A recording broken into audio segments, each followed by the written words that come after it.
मैं तुमसे निकाह करना चाहता हूं।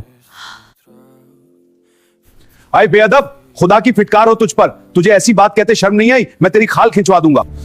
अगर दोबारा यहां अपनी सूरत दिखाई तो तू जिंदा नहीं बचेगा। बाबा आप उन पर नाराज ना हो, आप हमारे निकाह की तैयारी कीजिए, उनसे कहिए कि बारात ले आएं। तू ये क्या कह रही है? एक शराबी से निकाह? तूने मुझे किस मुश्किल में डाल दिया है? बाबा हमारी फिक्र ना करें, फजर के बाद मेरी रुखसती कर दीजिएगा, खुदा की शायद यही मर्जी है। उनकी राह में मेरी जिंदगी कुर्बान है।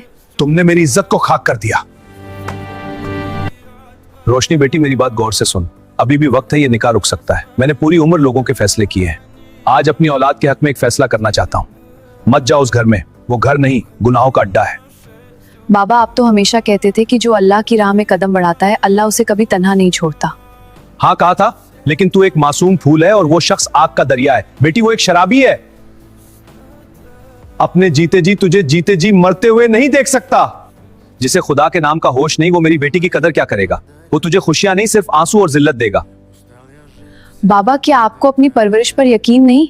अब आपने तो मुझे सिखाया है कि कुरान की आयतों में वो ताकत है जो पत्थर को भी मोम कर दे। क्या पता अल्लाह ने मेरी तकदीर में किसी की हिदायत लिखी हो। हिदायत का रास्ता इतना आसान नहीं होता बेटी। लोग बातें करेंगे, दुनिया हंसेगी कि काजी की शहजादी एक शराबी के घर की दासी बन गई।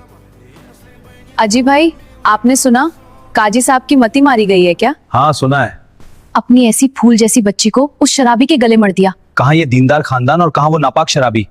अरे भाई ये तो वही बात हुई कि आसमान से गिरा और खजूर में अटका। सुना है लड़के ने सरेआम बदतमीजी की थी और काजी साहब डर गए, वरना भला कोई होशमंद बाप अपनी बेटी का हाथ एक ऐसे शख्स को देता है जो हर वक्त शराब में धुत रहता हो। बेचारी रोशनी, हाँ कितनी नमाजी परहेजगार लड़की है, पर अब तो इसकी जिंदगी खराब समझो। उस शराबी के घर में ना कोई सुकून होगा ना इज्जत। हाँ बिल्कुल, देखिएगा 4 दिन बाद ही रोती हुई वापस आएगी। मैं अब भी कहता हूँ जिद छोड़ दे, मैं उसे वापस भेज देता हूँ, तू बस एक बार ना कह दे। बाबा अगर मैं डर गई तो दुनिया कैसे मानेगी कि इबादत में असर होता है। बाबा आप बस निकाह पढ़ाइए। क्या तुम्हें ये निकाह कबूल है? कबूल है। क्या तुम्हें ये निकाह कबूल है? कबूल है। बाबा मैं चलती हूँ, अपना ख्याल रखिएगा, खाना टाइम पर खाइएगा। सबीना जब ससुराल पहुंचती है